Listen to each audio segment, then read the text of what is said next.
ប្រវត្តិលោកអេម៉ានូអែលម៉ាក្រុងប្រធានាធិបតីបារាំងសួស្តីប្រិយមិត្តទាំងអស់គ្នាសូមស្វាគមន៍មកកាន់ខ្មែរ EDU Vlog ថ្ងៃនេះខ្ញុំនឹងនាំប្រិយមិត្តទៅស្គាល់ដំណើរជីវិតមេដឹកនាំប្រទេសបារាំងគឺលោកអេម៉ានូអែលម៉ាក្រុងតើលោកអេម៉ានូអែលម៉ាក្រុងជានរណាកំពុងកាន់តំណែងជាប្រធានាធិបតីបារាំងក្នុងអាណត្តិទី2លោកអេម៉ានូអែលម៉ាក្រុងមានអាយុ48ឆ្នាំមុនក្លាយជាប្រធានាធិបតីបារាំងលោកធ្លាប់កាន់តំណែងជារដ្ឋមន្ត្រីក្រសួងសេដ្ឋកិច្ចដោយមានប្រជាប្រិយភាពខ្ពស់លោកអេម៉ានូអែលម៉ាក្រុងបានឈ្នះឆ្នោតនៅជុំទី1និងជុំទី2ដោយផ្ដួលលោកស្រីម៉ារីនលើប៉ែនហើយបានក្លាយជាប្រធានាធិបតីបារាំងក្នុងអាណត្តិទី1នៅឆ្នាំ2017និងបន្តឈ្នះឆ្នោតក្នុងអាណត្តិទី2នៅឆ្នាំ2022រហូតដល់ពេលបច្ចុប្បន្ននេះ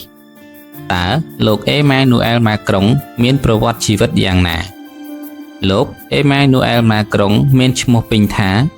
Emmanuel Jean-Michel Frédéric Macron កើតនៅថ្ងៃទី21ខែធ្នូឆ្នាំ1977នៅទីក្រុងអាម៉ាយ៉ឹងប្រទេសបារាំងលោកជាកូនច្បងនៅក្នុងគ្រួសារដែលមានបងប្អូន3នាក់ឪពុកលោកមានអាជីពជាគ្រូពេទ្យឯកទេសប្រព័ន្ធប្រសាទឯម្ដាយលោកជាពេទ្យកុមារលោកបានឆ្លងកាត់កុមារភាពជាមួយជីដូនមុននឹងមកបញ្ចប់ការសិក្សានៅវិទ្យាល័យ Henry ទី4ដ៏ល្បីល្បាញនៅប៉ារីសក្រោយបញ្ចប់ការសិក្សានៅវិទ្យាស្ថានវិទ្យាសាស្ត្រនយោបាយលោកបានត្រឡប់មកបន្តសិក្សានៅសាកលវិទ្យាល័យណង់ទា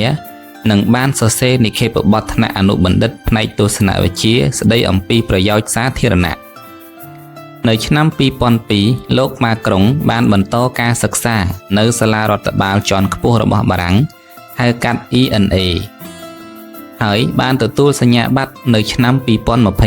2024លោកបានចាប់ផ្ដើមបម្រើការងារនៅខែមេសាឆ្នាំ2004ក្នុងឋានៈជាអធិការរងនៃការិយាល័យអធិការកិច្ចហិរញ្ញវត្ថុមួយឆ្នាំក្រោយមកលោកបានឡើងតួនាទីជាអធិការនៅឆ្នាំ2008ក្នុងវ័យ30ឆ្នាំលោកម៉ាក្រុងបានបោះបង់ការងាររដ្ឋការហើយទៅបម្រើការឲ្យធនាគារ Rothschild ដោយល្បីល្បាញនិងបានឡើងកូដយ៉ាងខ្លាំងរហូតបានក្លាយជាម្ចាស់ភាគហ៊ុនមួយចំណែកនៅក្នុងធនាគារនោះទៀតផងនៅឆ្នាំ2010នៅខែឧសភាឆ្នាំ2012លោកម៉ាក្រុងបានលាឈប់ពីធនាគារមកបំពេញតួនាទីជាអគ្គលេខារងតាមសំណើរបស់ប្រធានាធិបតីបារាំងលោក François Hollande ដែលបានជួបស្គាល់គ្នាតាំងពីឆ្នាំ2006មកម្ល៉េះនៅថ្ងៃទី26ខែសីហាឆ្នាំ2014លោកត្រូវបានតែងតាំងជារដ្ឋមន្ត្រីក្រសួងសេដ្ឋកិច្ច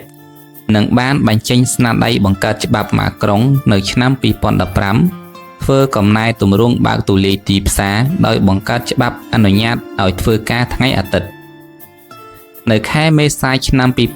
2016លោកបានបង្កើតចលនាគណៈបកនយោបាយថ្មីមួយដោយដាក់ឈ្មោះថាអង្គម៉ាកក្នុងបំណងចង់ឈរឈ្មោះជាប្រធានាធិបតីបារាំងតែមិនបញ្ចេញនៅថ្ងៃទី30សីហាឆ្នាំ2016លោកក៏បានលាលែងចេញពីតំណែងរដ្ឋមន្ត្រីក្រសួងសេដ្ឋកិច្ចប៉ុន្មានខែក្រោយមកពោលគឺនៅឆ្នាំ2017លោកបានប្រកាសជាផ្លូវការឈរឈ្មោះជាបេក្ខជនប្រធានាធិបតី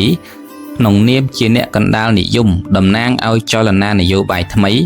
និងបានទទួលជោគជ័យនាំមុខនៅក្នុងការបោះឆ្នោតប្រធានាធិបតីជុំទី1នៅថ្ងៃទី23ខែមេសាដែលមានសម្លេងគាំទ្រ 24% ការដឹកនាំរដ្ឋាភិបាលរបស់លោកអេម៉ានូអែលម៉ាក្រុងក្នុងនាមជាប្រធានាធិបតីបារាំង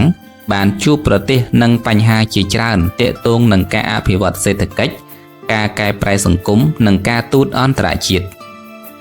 ក្នុងអាណត្តិដឹកនាំលោកម៉ាក្រុងបានអនុវត្តគោលនយោបាយសំខាន់ៗដូចជាការកែប្រែប្រព័ន្ធនិវត្តន៍ការប្រយុទ្ធប្រឆាំងនឹងការបំពុលបរិស្ថានការការពារសន្តិភាពអន្តរជាតិ និងការគាំទ្រប្រទេសអ៊ុយក្រែនដែលប្រឈមនឹងការឈ្លានពានពីប្រទេសរុស្ស៊ីទោះយ៉ាងណាការដឹកនាំរបស់លោកម៉ាក្រុងបាននាំមកនូវការកែប្រែសំខាន់ៗក្នុងវិស័យសង្គមនិងសេដ្ឋកិច្ចប៉ុន្តែបានជួបប្រទះនឹងការតវ៉ាពីសាធារណជននិងបញ្ហានយោបាយក្នុងស្រុកបើទោះបីជាយ៉ាងនេះក្តីលោកបានបន្តដឹកនាំគោលនយោបាយអន្តរជាតិដោយមានការចូលរួមយ៉ាងសកម្មក្នុងបញ្ហាសន្តិភាពនិងសន្តិសុខអន្តរជាតិនៅឆ្នាំ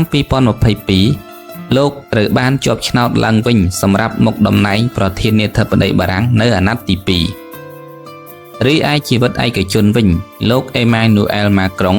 បានរៀបការនៅខែតុលាឆ្នាំ2007ជាមួយអ្នកស្រី Brigitte Troyer ជាអតីតគ្រូបង្រៀនរបស់លោកដែលលោកបានជាប់ចិត្តប្រតិបត្តិតាំងពីឆ្នាំ1993មកម្លេះកាលនោះលោកនៅរៀនថ្នាក់វិទ្យាល័យហើយទើបតែមានអាយុ15ឆ្នាំប៉ុណ្ណោះនិងក្រោយមកបានសារភាពស្នេហ៍នៅអាយុ17ឆ្នាំភរិយាលោកម៉ាក្រុងមានវ័យចាស់ជាងលោកដល់ទៅ24ឆ្នាំហើយមានកូន3នាក់ជាមួយប្តីមុនបច្ចុប្បន្នលោកម៉ាក្រុងមានអាយុ48ឆ្នាំឯភរិយារបស់លោកមានអាយុ72ឆ្នាំក្រៅពីជាមេដឹកនាំនយោបាយលោកម៉ាក្រុងគឺជាបុគ្គលដែលគេស្គាល់ថាជាមនុស្សមានចក្ខុវិស័យឧស្សាហ៍ព្យាយាមកែលម្អប្រទេសជាតិនិងបង្កើនទូនាទីរបស់បារាំងនៅលើឆាកអន្តរជាតិសូមអរគុណសម្រាប់ការទស្សនាប្រសិនបើអ្នកចូលចិត្តវីដេអូនេះសូមចុច Like Share និង Subscribe Channel ខ្មែរ EDU Vlog ដើម្បីទទួលបានវីដេអូថ្មីៗបន្តទៀត